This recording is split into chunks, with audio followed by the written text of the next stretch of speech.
There's an angry furor over immigration gripping America right now. Arizona's new law, which allows police to stop people and demand proof of citizenship, has triggered a call for boycotts of the state that could send a ripple effect throughout that economy and the entire U.S. economy. So far, the American Immigration Lawyers Association has canceled a meeting in Scottsdale.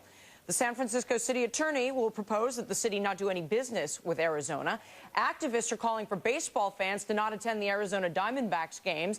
And the crackdown may be spreading beyond Arizona. Today, a Texas lawmaker announcing that she's going to push for a similarly tough immigration law in the Lone Star State. On Monday, we spoke with Mexican billionaire businessman Ricardo Salinas, got his thoughts on the immigration matter. You need somebody to do your kitchen. You need somebody to do the lawn. You need somebody to serve you at a restaurant. That kind of cheap labor is not something that the average American wants to do because the job is there. He could take it, but he's not. So all these people that are in America illegally should be allowed to come in legally, work, and then go back. Joining us now is Dan Stein. He's president of the Federation for Immigration Reform, and Michael Wilds, immigration attorney at Wilds and Weinberg, and he's former mayor of Englewood, New Jersey. Guys, good to see you. Dan Stein, let me talk to you first. What about this Arizona law? Do you think it's good or bad for the economy of Arizona? And if we start to see something larger across the United States, what does it do to the U.S. economy?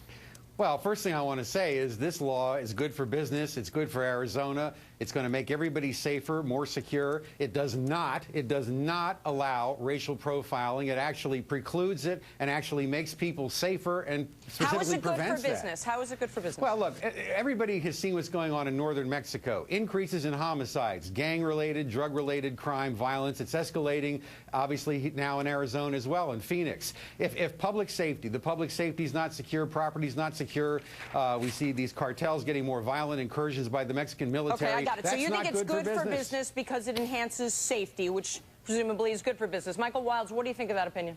Well, first of all, I have to tell you how disheartening it is to see a governor of a state take action that is federally mandated. I'm a former federal prosecutor, mayor. My father was president of the American Immigration Lawyers Association years ago. This is the wrong venue to change immigration law, and I don't know how this gentleman... Which is a worthy discussion to have, but not the one we're having right now. We're going to say that for the general news media. I want to talk about what does it mean for American businesses? What does it mean for a business in Arizona? Right now, we have employers in Arizona that are not enforced as far as their immigration compliance on I-9s and the onboarding of employees. This will create a most definitely racial profiling. How are they going to stop people? How do you tell if somebody's here illegally? There's a color and then there's an accent. Police officers do not have the forensic capability, nor do a lot of immigration officials in the field, to determine whether or not a document is accurate, and there are plenty of people that have the right to be on U.S. soil pending applications. Dan Stein, I'm sympathetic to this idea of higher safety, but let me ask you this. You run a hotel, you run a fast food restaurant.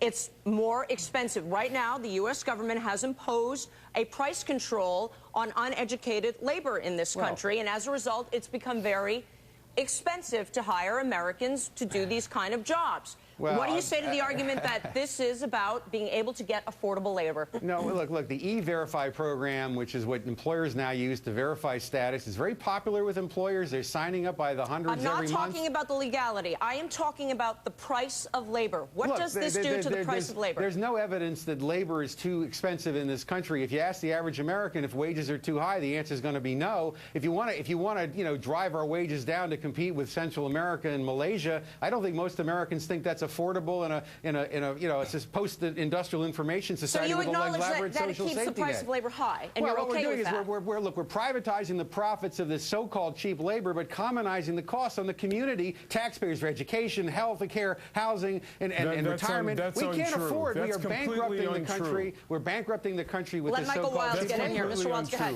The immigrant contribution to this country, the millions upon millions of dollars that are paid in taxes that go unidentified, the contributions that they make in commerce, not to say the least of which when it comes to the service center arenas, hospitality, restaurants, hotels, even the unions have recognized the contributions of this community, which makes up 6% of our workforce. That's Imagine the economy with this infusion, and reminding ourselves that Lady Liberty, but a few nautical miles from this studio that I sit in, stood for every immigrant. And we have a broken border problem, no doubt. What are you going to do to fix it. Come up with an organization, idea. this fair Can you come up with an organization- idea to fix I it? think Yeah, we're gonna absolutely. discuss First, we have to this. shore No, up you our know what? borders, We're then gonna fix the solve this problem problem here. on a different day. Thank you, guys.